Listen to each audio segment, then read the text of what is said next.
Recording in progress. Hi, everybody. Before watching another great interview with us, make sure you go to YouTube, Meisterkhan Pod, and hit subscribe. That would really help us out. Hope you enjoy the interview.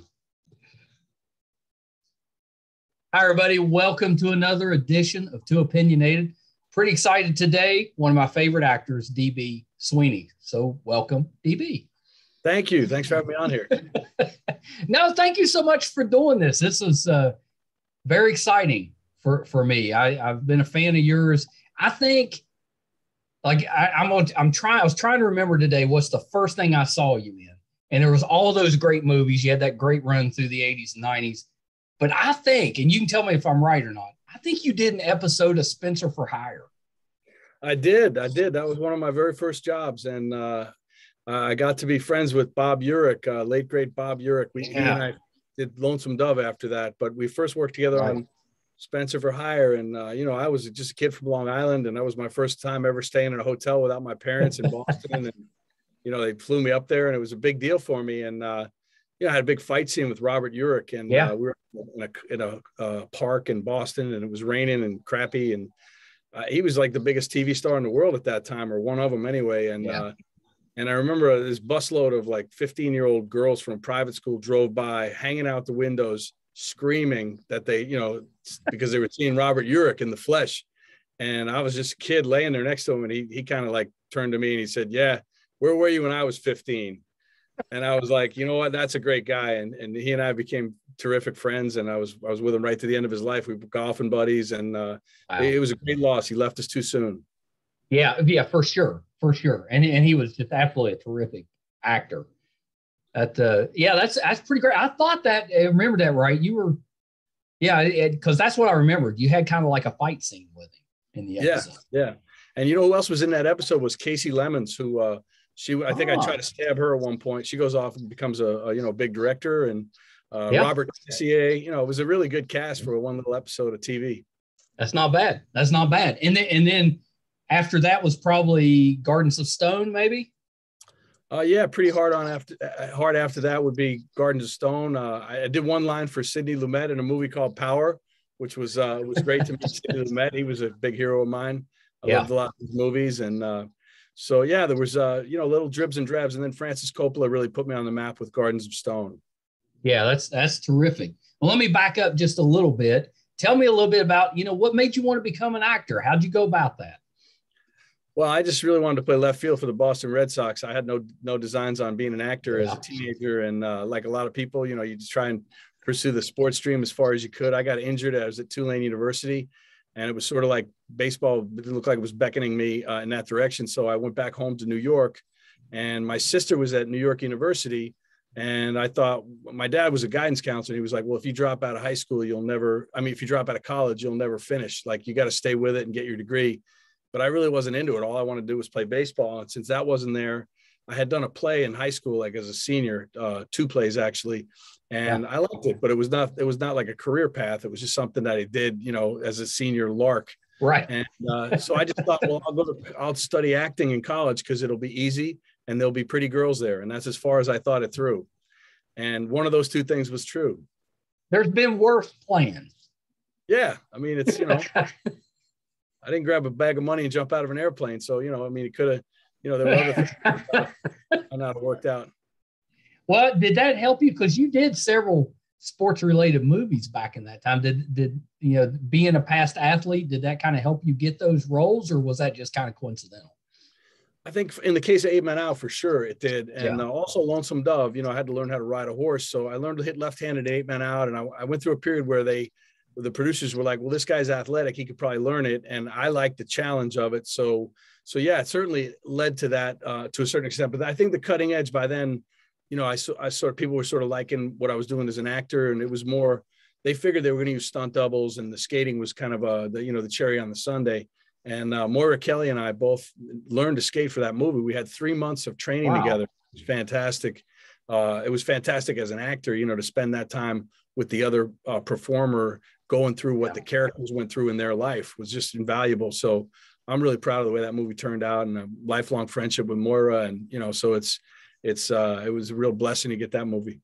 Yeah, that's pretty great. And that's such a, like, that movie still holds up. It's still a great romantic comedy. Yeah, it's one of the tougher genres. I mean, it's like the redheaded stepchild of genres. I mean, romantic comedies don't get the respect they deserve, but I think it's one of the hardest genres to pull off. And you can see there's a lot of wreckage over the last 25 years of people trying to just, recreate that kind of thing that when it works, it's somebody once described it. It's like the bubbles on a champagne glass. When it's there, it's perfect. But sometimes, I don't know, as a winemaker, maybe it's hard to get those bubbles in the air. Yeah, my oldest was born in '94. Absolutely one of her favorite movies. Absolutely loved it. That's great. Tony Gilroy wrote the script, and this was Tony Gilroy's first script, and of course he went off to write all the Bourne Identity movies and Michael Collins. Right. He's probably one of the most respected and prolific screenwriters in Hollywood now, and that's how he made his bones, was on that movie. So when you have a great script, and then you have good actors, Terry O'Quinn, and we really had a lot of advantages going into that thing, but it's not easy to make that stuff work. So I'm proud of that one. Yeah, it's pretty good. It's pretty good. Well, and 8 Men Out, that what you talked about, getting to play Shoeless Joe. I mean, if you got to play a player, what a talent.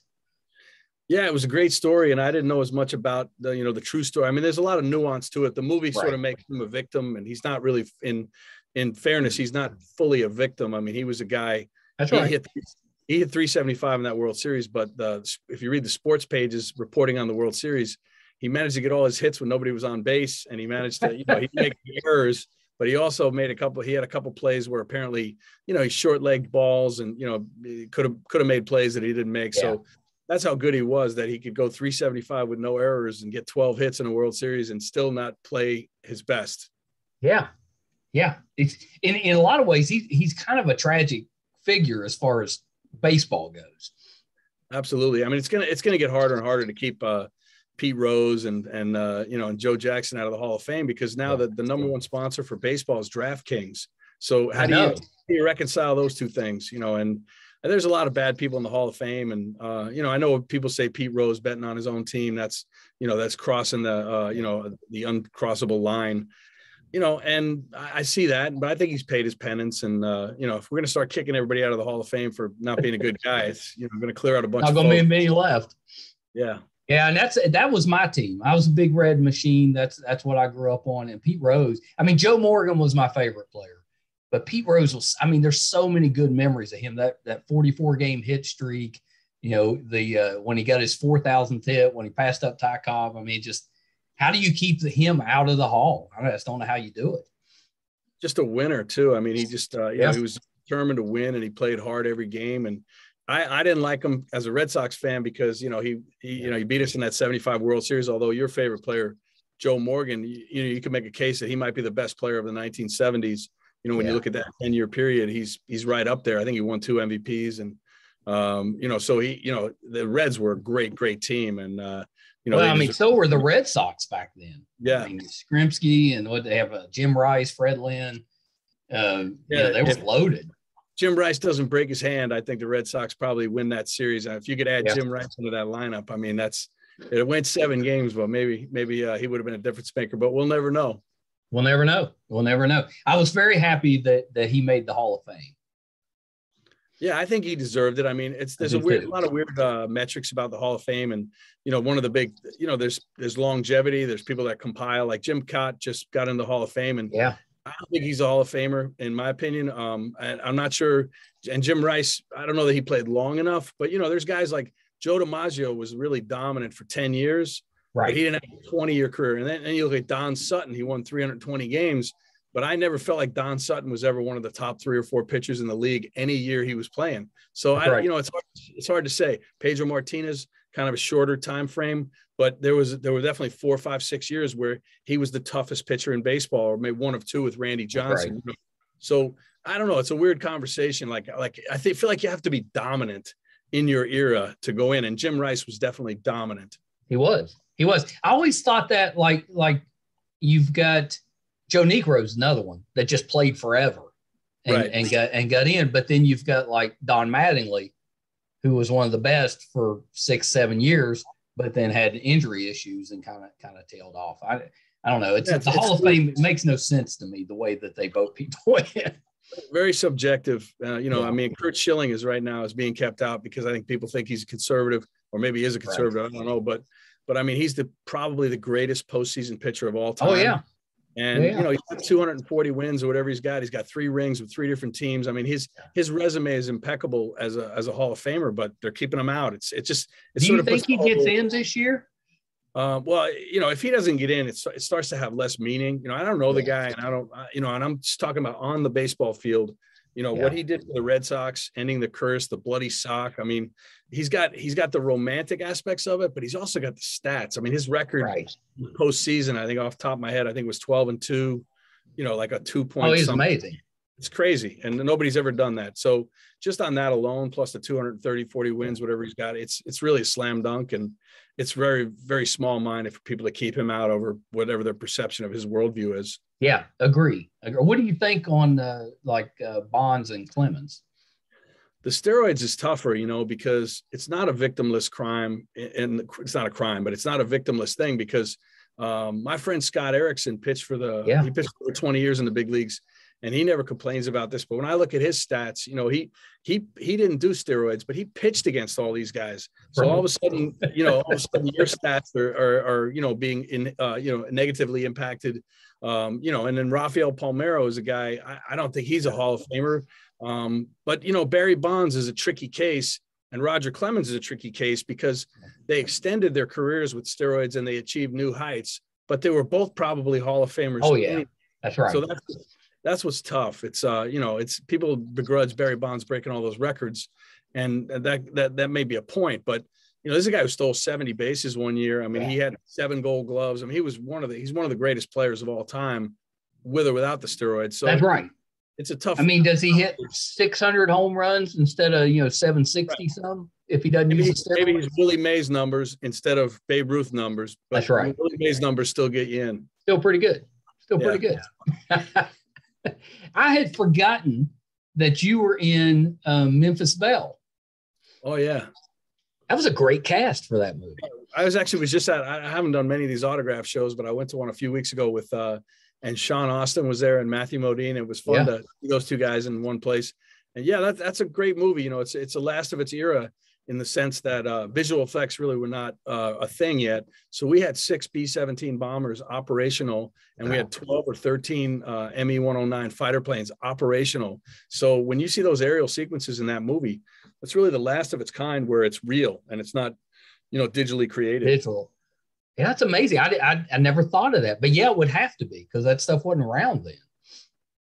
Yeah, we had a great time in that movie. Great bunch of guys. Neil Gentoli was one of the waist gunners, and Eric Stoltz, and Harry Connick, and it was really a great cast. David Strathairn, John Lithgow. I mean, really, the movie is aging very well.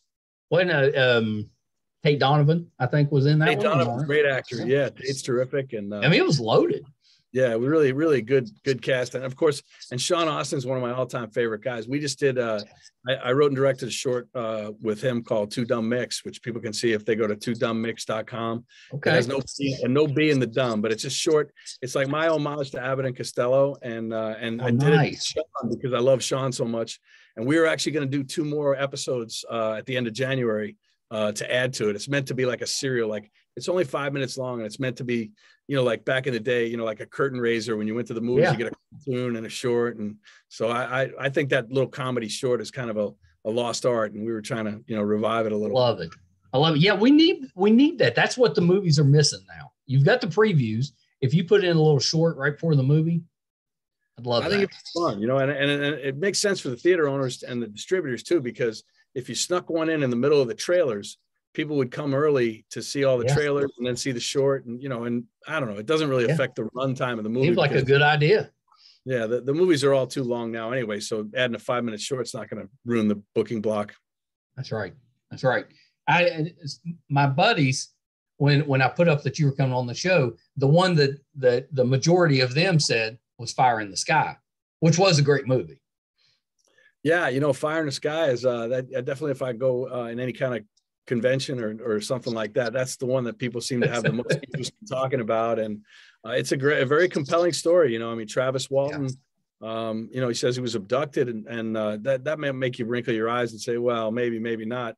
But there's 6 guys in the movie. There's only 5 guys in the truck, but in the real story, there's 6 guys in that truck that all corroborate what he said. And it's not like they were all buddies and, fraternity brothers or something. They were a bunch of coworkers, and it's tough to have 6 people maintain a lie for 50 years. It just doesn't, or 45 years, whatever it's been, so you got to think, either they all saw something and misinterpreted what it was, or it happened. Yeah. And if I remember right now, it's been long. I saw that at the theater, but when the movie came out, it hadn't been that long since the actual story happened. Is that right? Yeah, I think it happened in 1975, and the movie was 1994.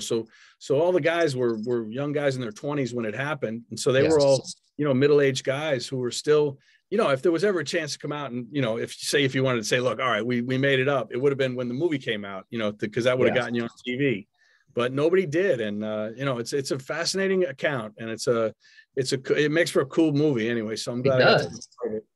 Yeah, I thought the movie did a really good job of kind of laying it out, and then kind of you can decide, did that actually happen? And I thought it did a good job with that.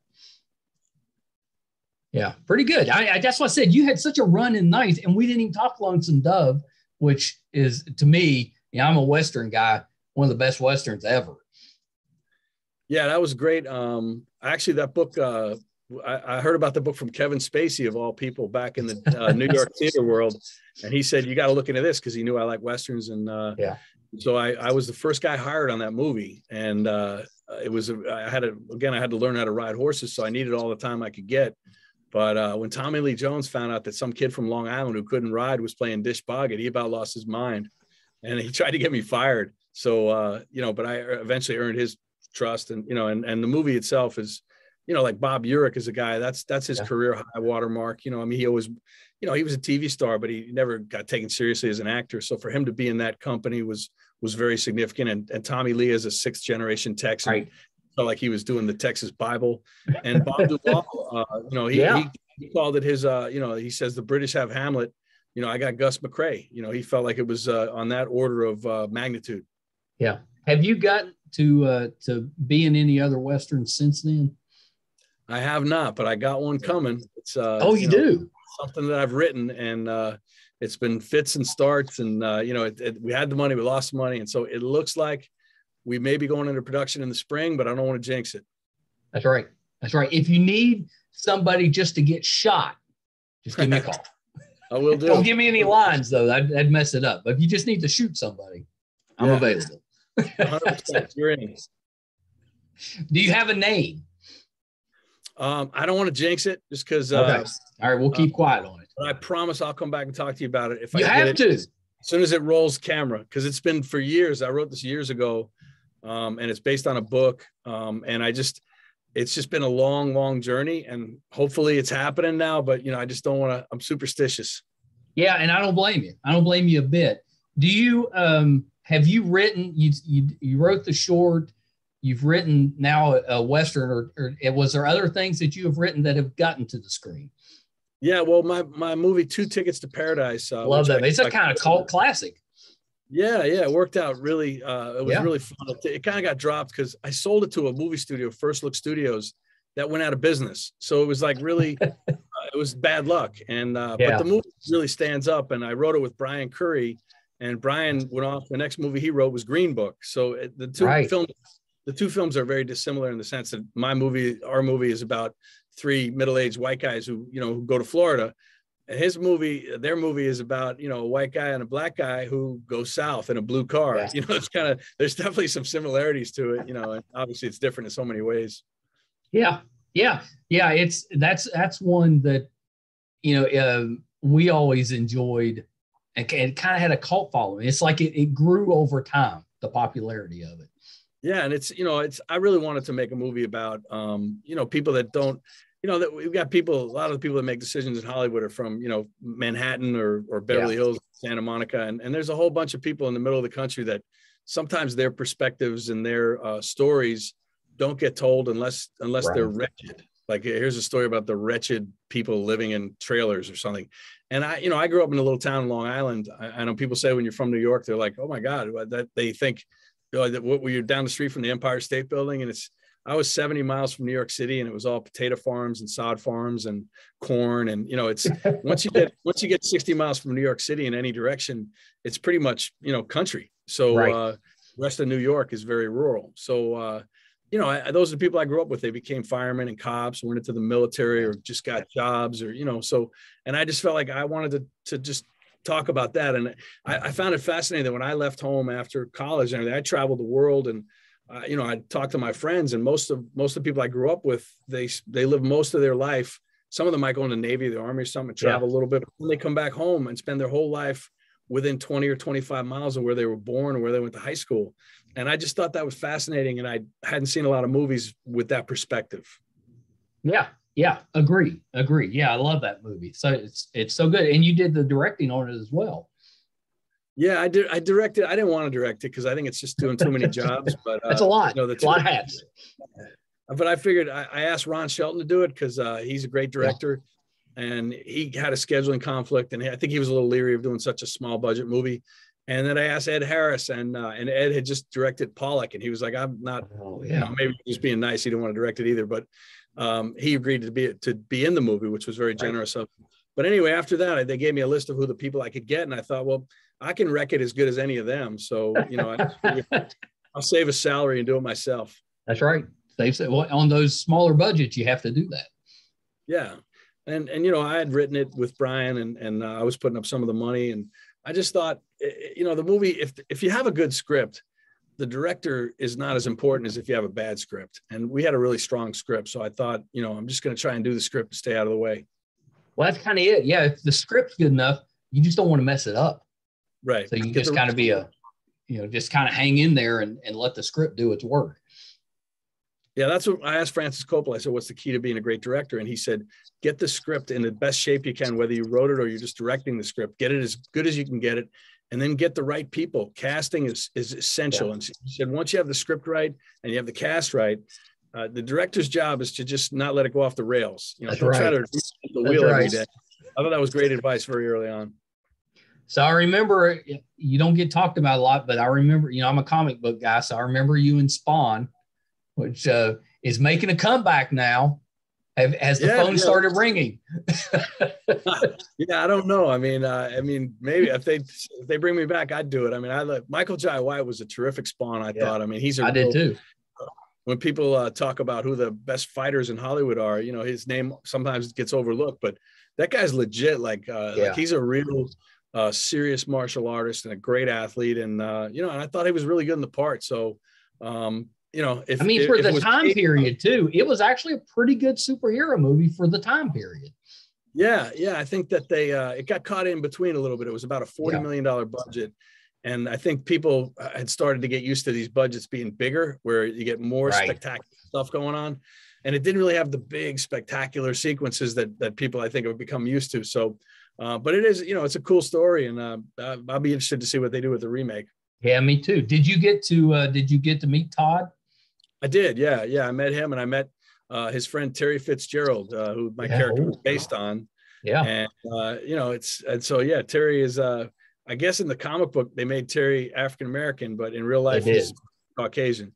So I just, it was fun to be around playing somebody that, I wasn't really playing Terry Fitzgerald. I was playing Todd's best friend, imagined as a superhero kind of. I know, it's so neat. I was lucky enough to meet him really early in his career. So he hadn't done Spider-Man. He hadn't done Spawn. He was working for DC on Infinity Inc. Okay. And we went to I owned a comic book store, and I was working a comic convention. So I had a little booth, and they had me sitting next to him. And on the other side of him was John Byrne, who at that time was writing X-Men and was just huge. And so the line for John Byrne was just out the door. Todd McFarlane, he sat there all day and maybe got a handful of people come up. So I got to kind of hang out and talk with him all day. And then a year or two later, he just blew up and was just huge, but just the nicest guy and a baseball fan. Yeah, big baseball fan. He bought a bunch of those, I think Barry Bonds balls, and he was fighting with Charlie Sheen, outbidding each other, I think. I don't wonder what all those balls are worth now. I hope they appreciate it for those guys. Yeah, for sure. So I was so excited to, one of the, to my wife and I, network comedies are kind of going away. I don't know why, but there's not that many of them out there. So one of them we watch is Be Positive, and you showed up on there. Yeah, I'm excited to be a part of that. I've done about 9 episodes now. We're going to do 3 more in January. And that's the end of the second season. They're going to stop it at 16, and we're hoping that we get a 3rd season. But yeah, I just kind of stumbled into that. It's the same producers as 2.5 Men, right. and The Bang Theory. Chuck Lorre, who's he's the king of sitcom comedy, no doubt about it. And Jim Patterson was the showrunner on 2.5 Men when I came in on that one. And Jim brought me in on that one. He brought me in on this one. And both cases, it was like one episode, let's see if it's a fit. And both of them turned into, a long run. So I'm real excited. I mean, Annalee Ashford, who plays the main character on Be Positive, she's just a flat out star. She's been on Broadway. She won a Tony Award for and she could just go, and I started out doing plays and have a strong theatrical background. And somehow there's just a simpatico with people that have done that. Hector Elizondo's done a lot of theater. He's on the show. Linda Lavin, so it's a really, really strong cast. And I hope it gets a life beyond this second season. Us too, because it's one that we definitely watch, and it's a great cast. It improved when you got on there. We were very excited to see it. We're like, hey, we got something. Well, hopefully we'll keep building. There's a couple good episodes coming up, and it's a great setting. I mean, a retirement home is a kind of a perfect setting for a sitcom, because you can bring characters in, they can move in, they can move out. Some of them can die, and you can have like a heartwarming kind of thing, right? Or emotional thing. And then, all these people that move in there, they have their kids, and so like my parents, my dad spent the last, several years of his life in assisted living, and, you get to know the staff, you get to know, you come out, and, these people are taking care of your loved ones. And plus there's just a lot of comedy there, because, as we get older, we don't want to give up our freedoms, but we have to sort of, you have to make changes in your lifestyle. So I just think that it's a very rich vein to be mined for comedy. And I think Chuck Lorre and his team are just doing a great job writing these scripts. Yeah, I totally agree. It's a show that has just continued to get better. It took a couple episodes at the beginning, I think, to find its footing, and it's just taken off for us. I hope the 3rd season's a no-brainer.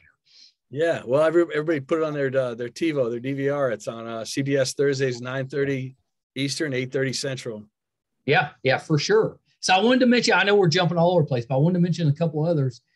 We were lucky enough to talk with David Mazouz, who you worked with a little bit on Touch back. It's been a few years back. He was young back then. Yeah. But that's one of my favorite guys in the business, Kiefer Sutherland. We did 24 together briefly, and then Touch after that. And he and I used to play hockey together, sort of in celebrity hockey games. And that was a really good group, that celebrity hockey group. I don't have that many friends who are actors, just because I'm kind of not really. We cut from a different mold than most of the actors. It's not my thing to be part of that.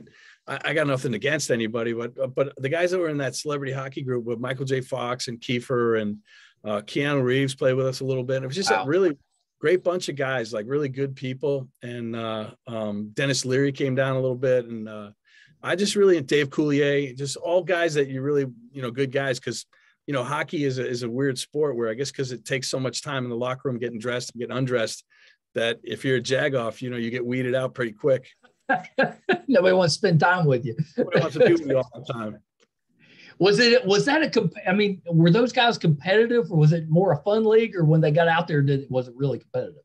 No, everybody was competitive, and everybody, we played in front of some big crowds. Like I remember one game in Madison Square Garden, it was like 16,000 people there. So nobody wants to embarrass themselves. And Cuba Gooding Jr. and I is another great guy who was involved with that. And he and I started skating around the same time. And we liked it to mix it up a little bit. Like we really didn't have the skills to create goals or stick handle, all that stuff, but we could run into each other and knock each other over.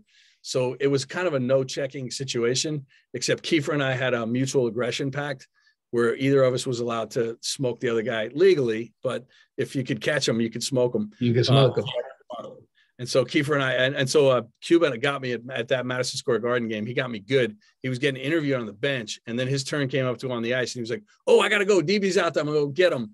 And he said that on the scoreboard to the whole crowd, and then he came over and just pancaked me. And I just thought that was epic. I was like Babe Ruth calling his shot. That's pretty great. That would make a pretty good TV show, I think.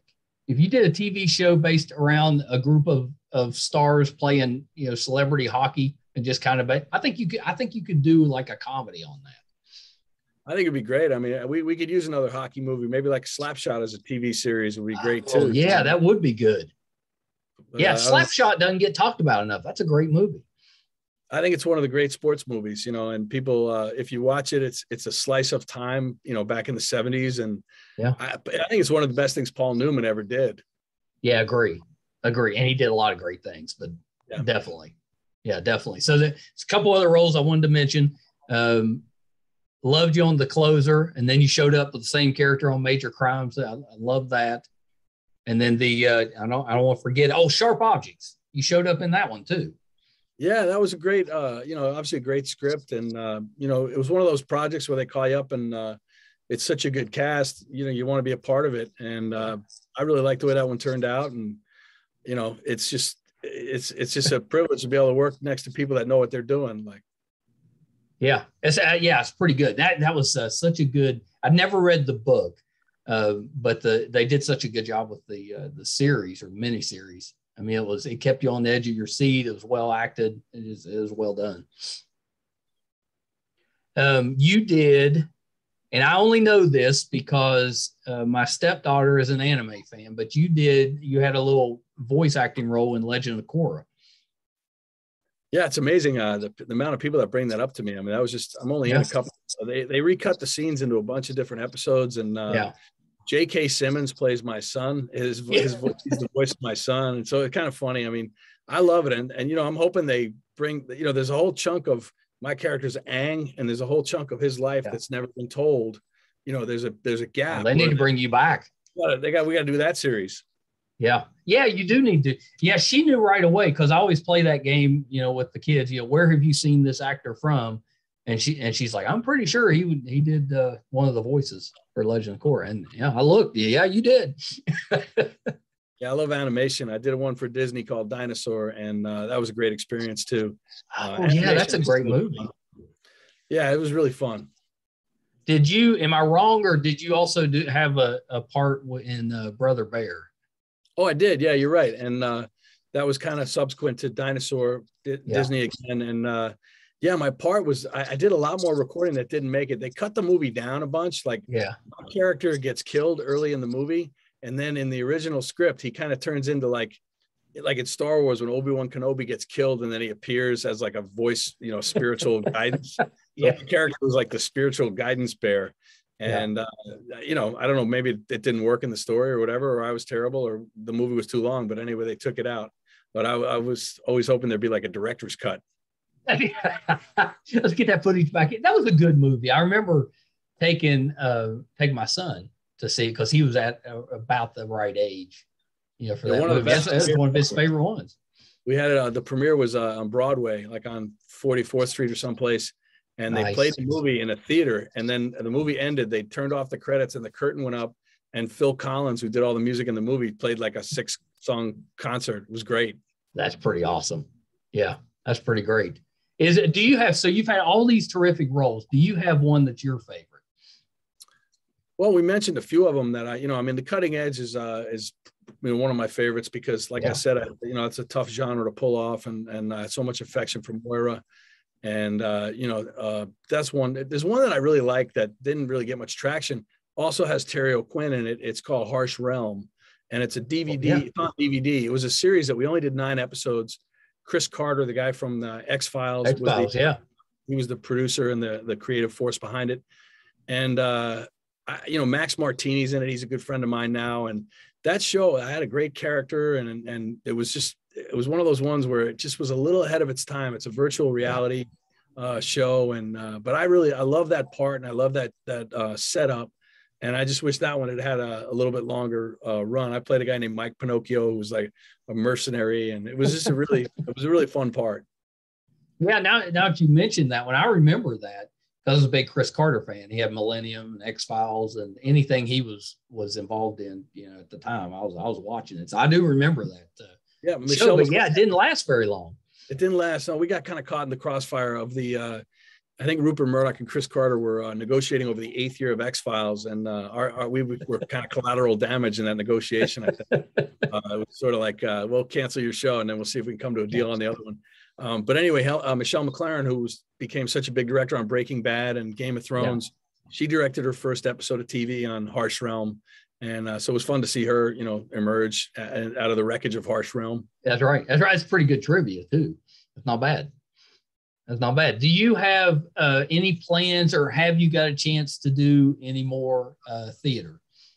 I'd love to. I mean, I can't. One of the reasons I moved to Chicago 8 years ago was to try and do theater, and I've been kind of busy, and then COVID hit, and I don't know what the future of theater is going to be like, because, obviously Spider-Man came out this weekend, and everybody and their brother went out to the theater and saw it.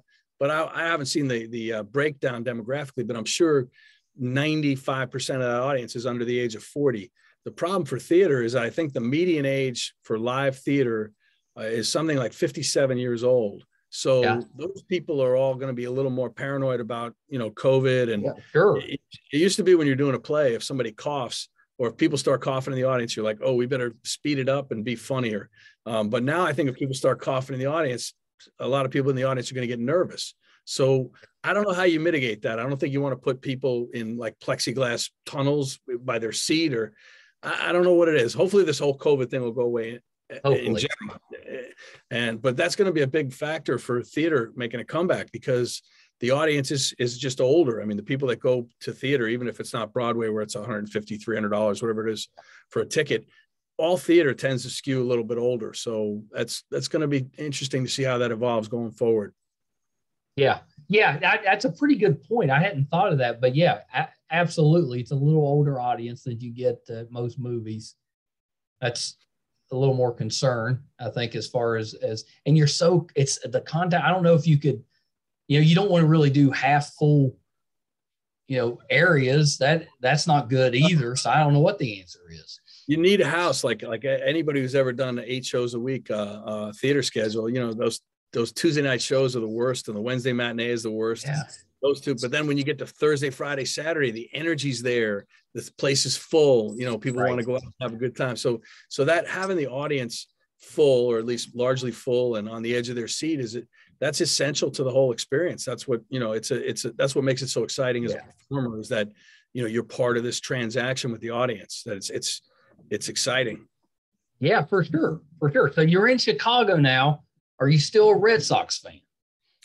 I am. I grew up a Red Sox fan. I'll always keep that. Although seeing Ben Affleck and J-Lo with those pink Boston hats on, that was I didn't enjoy that much. So maybe I'll still no. But I've always been a White Sox fan since I did 8 Men Out. So and then during this one run where the Cubs broke their curse, I got to know some of the players. I got to know Joe Madden a little bit, and it was hard to root against the Cubs. I mean, they had such great characters. Anthony Rizzo. And Arrieta and Chris Bryant and Baez. I mean, really great personalities that you were rooting for these guys to break the curse, and they did. Yeah, I think the White Sox time is coming. Yeah, it feels like it. Yeah, that's a pretty strong team, and they're young. Yeah, well, they better lock up Jose Abreu. I mean, he's over the last 5 years, he's one of the most steady players in baseball, and I think his deal is up pretty soon. I mean, the money they throw at guys now is just ungodly, but whatever he's worth as much as any other hitter, I think. I mean, except maybe Trout, because he's not a defender like Trout, but I mean, you look at he's like 30 home, just pencil him for 30 home runs and 100 RBIs and 300 every year. I mean, that's every year. These days. He has definitely helped my fantasy baseball team. Gotten better at the club too. He started out as a DH in waiting, but he's worked on it. He's definitely a very competent first baseman now.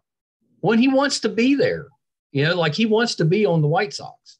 Yeah, and I don't know. I hope they keep him. What we may have said this early, but what position did you play when you were coming up playing baseball? I played right field. I probably should have been. I had a really good arm. I should have been a pitcher, but I just didn't like the designated hitter rule. So I was like, I'm not pitching. I want to hit. But yeah, I played right field because that's where, if you have a good arm, that's where you can show it off. That I think that play, the most routinely exciting play in baseball is, if there's a runner on first and a base hit into the right center gap, that guy trying to take third base. And if you got a guy with a good arm, it's an exciting play. It comes up frequently. So that was what I liked about that. I mean, left field, you really don't get, you catch the ball when it comes to you. And, sometimes there's a play when a double down the line, you got to play at second. But generally speaking, the action's in right and center. Yeah, for sure. I was a miscast shortstop coming up through my high school team because I had a terrible arm. I could feel just about anything, but I had to cheat up.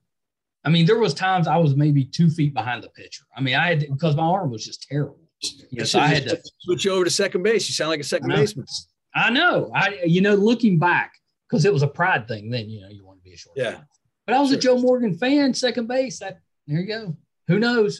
It may have been a whole different career outside of podcasting. There it is. Playing second base somewhere. Well, DB, thank you so much for coming on the show. I'm such a huge fan. I mean, you're such a good actor. And I just, like I said, everything we see you in, when we see you come on screen, we're like, well, this show just got better. Thanks for saying that, bud. I really appreciate it. And feel very blessed. And there's a lot of people out there that have been watching me for a long time, and I'm grateful for their support, and I try to live up to it. Yeah. Well, I think you've done such a terrific job. Before I let you go, we talked a little bit about the Western that you have to come back and talk about, because that's a whole show by itself. But do you have anything else that you're working on that we can kind of keep an eye out for? Well, I just, Two Dumb Mix is a big one, because that's going to, that's the next thing that'll come out. It'll be March or April at twodummmix.com with no B in the dumb. I had a new movie just come out called Manson Brothers Midnight Zombie Massacre. Oh, I wanted to ask you about that, because the name itself is worth watching. Yeah, it's really fun. It's kind of crazy how Max Martini, who I met in Harsh Realm, that TV show, he directed it, and it's a really funny idea, written by two guys who were former wrestlers themselves, and they're like low-level wrestlers. They're not like guys on SmackDown or anything like that. And that whole circuit used to exist. And this guy Mike Carey and Chris Margaitis, the two guys who wrote it, they actually worked together on that circuit as the Manson brothers. And so the idea is, like, these guys try to make a comeback, and they got to get big real fast. So they take steroids, but they get cheap steroids from China, which turn everybody into a zombie. Which, I mean, how great is that they came up with that before coronavirus? That's terrific. Do you get to play a zombie? I play the manager of the two wrestlers, and he thinks he's Don King, but he's really more like, just Don Ho. He's like a low-level promoter who, is like a greasy, unsuccessful promoter who doesn't think he's as bad as he is. Yeah, that's terrific. Are you playing either Abbott or Costello?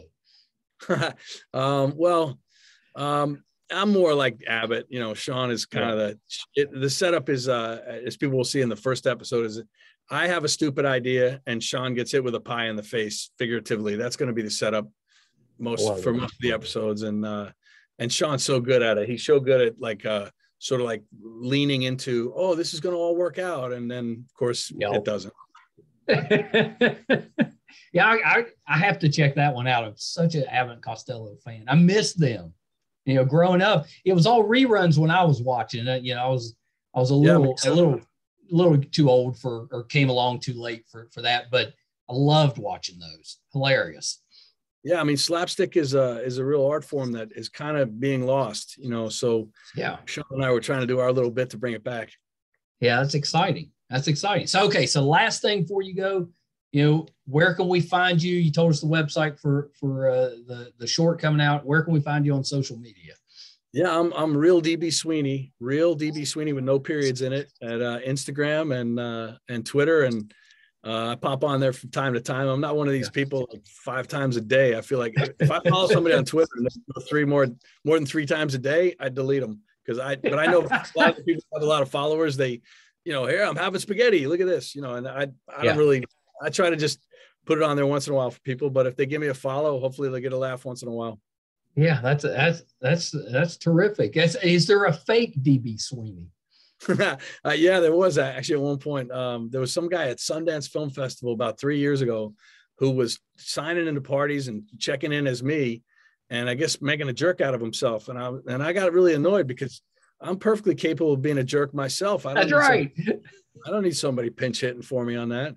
Well, did he look a little bit like you? I never saw his picture, but I guess enough that he was able to fool people. And, I actually had to call a couple people and say, hey, that wasn't me, so I guess he must have looked something like me. Yeah, that would make me mad. But after the fact, I'd probably secretly kind of admire that. I mean, you got to tip your hat. I mean, whatever gets into the party, He didn't need to be a jerk, though. Yeah, he could have been nice. Yeah. Tip somebody. Yeah, I mean, come on. Well, DB, thank you so much. I can't wait to have you back on talk Western. That's exciting, but this has been just one of my favorite podcasts. Thank you so much. Oh, thank you very much. Thanks a lot for having me, and thanks for telling everybody about Be Positive. Yeah, for sure. What a great show. Everybody should be watching that. We're running out of comedies. Yeah, for sure. Okay, DB, hold on one second. DB Sweeney. Huge fan before the interview, even bigger fan now. So terrific. And he was so energetic. It was like bam, bam, bam, bam. He was ready to talk about every show I brought up. I thought I would get him with Spencer for Hire. No, he was ready to go. I thought that one might catch you. I did forget to mention that I saw him playing James Longstreet in like a Civil War movie. I meant to throw that one out there at him, but he was terrific in that too. I love the history stuff, especially around the Civil War. So it was fun seeing him get to play such a historic figure. Thank you guys so much for tuning in again this episode. I don't take that for granted. There's so many things that you could be spending your time on. You keep coming back to us, and we really, really appreciate it. If you haven't done so yet, you can help us on our YouTube channel, Meisterkhan Pod. Please subscribe. It doesn't cost you anything to subscribe. I think now we posted today our 308th episode, which we're so proud of. The majority of those are interviews, and we've had just an absolutely terrific group of actors and musicians on the show. So I guarantee, give us a subscription. You will find somebody that you like on there. So please check that out. You can also find all the episodes, audio and video, on our website, meisterkhan.com. There's a terrific blog.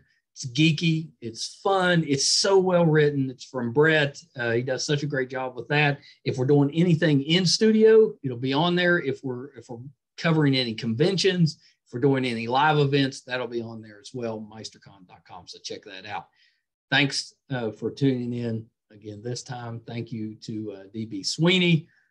It's such a good day for me. I absolutely love that interview. Appreciate you guys. Until next time. Bye, everybody.